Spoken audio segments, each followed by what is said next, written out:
जितने भी पत्रकार बैठे हैं और हम लोग सब जो इलेक्शन कमीशन की गाइडलाइन है उसका पालन कर रहे हैं। भारतीय जनता इलेक्शन कमीशन की गाइडलाइन का पालन कर रहे हैं। और अखिलेश यादव के आजकल जितने भी प्रेस कॉन्फ्रेंस आप देखेंगे प्रशांत जी, सबसे पहला काम वही करते हैं और कहते हैं कि देखिए आप पत्रकार भाइयों, आप लोग भी पालन कीजिए कोरोना प्रोटोकॉल का, और हम भी कर रहे हैं। ये इसलिए कहते हैं क्योंकि सबसे पहले दिन जो है उनके ऊपर वज्रपात हुआ और उनको इलेक्शन कमीशन का नोटिस थमा दिया गया था, आपको याद होगा, लखनऊ में। लेकिन इससे इतर हम बात ये कर रहे हैं कि आखिर ये जो जोड़ी है ये पश्चिमी उत्तर प्रदेश में क्यों खटक रही है, खल रही है, ये जरा समझने की कोशिश है। लेकिन इससे पहले एक जरा किसानों वाली बाइट जो है वो भी दिखा दीजिए एक बार अखिलेश यादव की, उसके बाद फिर चर्चा को आगे बढ़ाते हैं। ये दोनों किसानों के बेटे हैं, किसानों के हक के लिए आखिरी वक्त तक लड़ेंगे। और इसीलिए मैं जेब में एक पोटली लेके चलता हूं, लाल टोपी और लाल पोटली।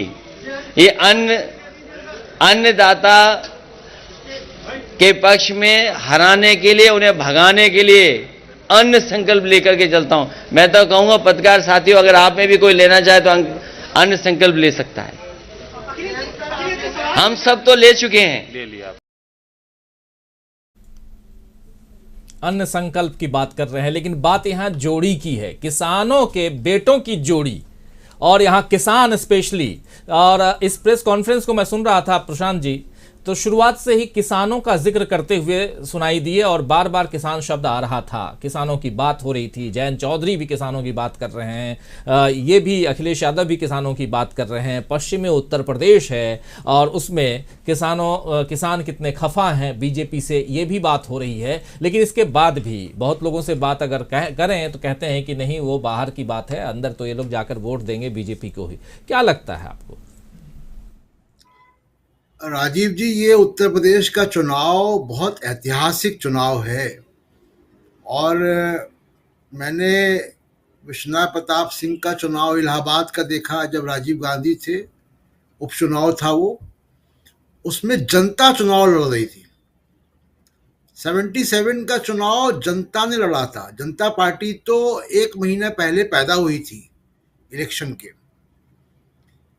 आज की पीढ़ी ने देखा होगा कि 2015 का दिल्ली का चुनाव जिस तरीके से जनता ने लड़ा, अरविंद केजरीवाल ने नहीं लड़ा, जनता ने चुनाव लड़ा, और नतीजे क्या है।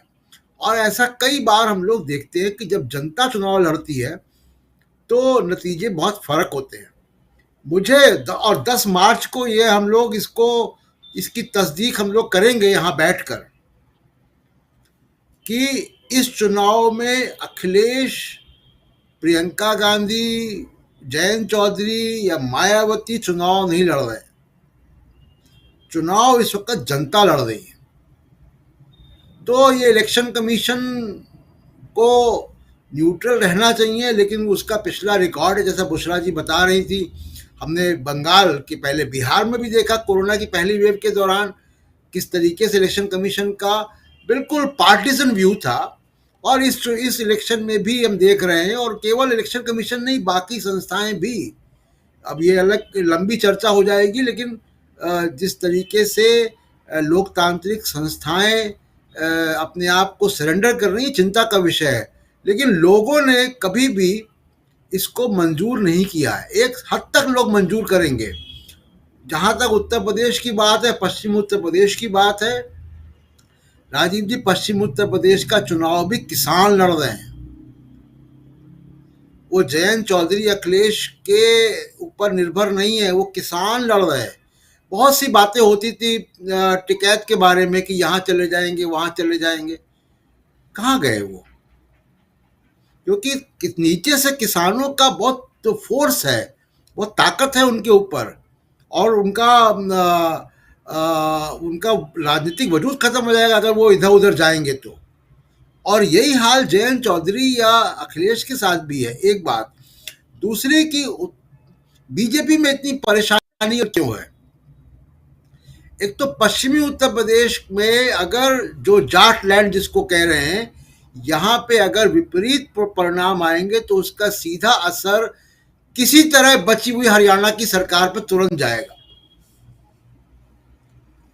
और उनके ऊपर दबाव बनेगा। दूसरी बात कि जो पूरी बीजेपी की राजनीति है, जो आज भी जो योगी जी का ट्वीट आया जिन्ना वगैरह पे, वो भूल गए कि जिन्ना पे इन्हीं के पार्टी के नेता कराची में जाकर जिन्ना की मजार पे चादर चढ़ाकर आए, लाल कृष्ण आडवाणी। इन्हीं की पार्टी के पूर्व विदेश मंत्री ने किताब लिख के जिन्ना को सेकुलर और जिन्ना को महान व्यक्ति बताया था, जसवंत सिंह ने। ये जिन्हावाद इनकी पार्टी में है और कहीं नहीं है। दूसरी चीज कि अगर बीजेपी का पूरा इलेक्शन पश्चिमी उत्तर प्रदेश की, जो हम लोग कई बार यहाँ पे चर्चा कर चुके, 2 प्रयोगशालाओं पे है। उसकी एक प्रयोगशाला में कुछ दिन पहले, आप 2 दिन पहले वहां गए थे कैराना में। कैराना में मौजूदा विधायक समाजवादी पार्टी के हैं। वहां के उपचुनाव में भारी मतों से तबस्सुम हसन आरएलडी और समाजवादी पार्टी की ज्वाइंट कैंडिडेट के रूप में जीत चुकी हैं। तो कैराना और मुजफ्फरनगर को कितना चुनाव में घसीटेंगे भाई? कितना?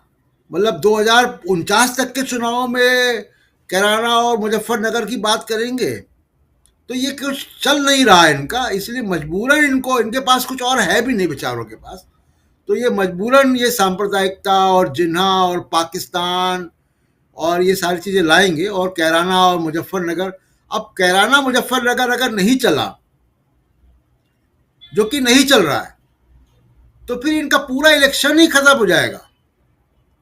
इनका तो इलेक्शन ही पूरा जो है, जिसको कहें कि अगर छप्पड़ को एक ही बांस पे टिकाया हुआ है इन्होंने, अब वही बांस अगर नहीं हिल जाएगा तो क्या होगा? तो मुझे लग रहा है कि इस बार ये सांप्रदायिक कार्ड, ये कैराना मुजफ्फरनगर वगैरह, ये चल नहीं रहा है और इसकी हताशा भी दिखाई दे रही है। मतलब जाट नेताओं के साथ मीटिंग कर ली, वो सारे जाट आपकी पार्टी के ही थे, वो जाट नेता क्या, तो कार्यकर्ता मीटिंग करके आ गए आप, जिसका बाद में मजाक उड़ रहा है। तो ये इसलिए चले वलेगा नहीं इनका इस बार। और ये इस तरीके की आप देखिएगा कि बहुत ज़्यादा हताशा।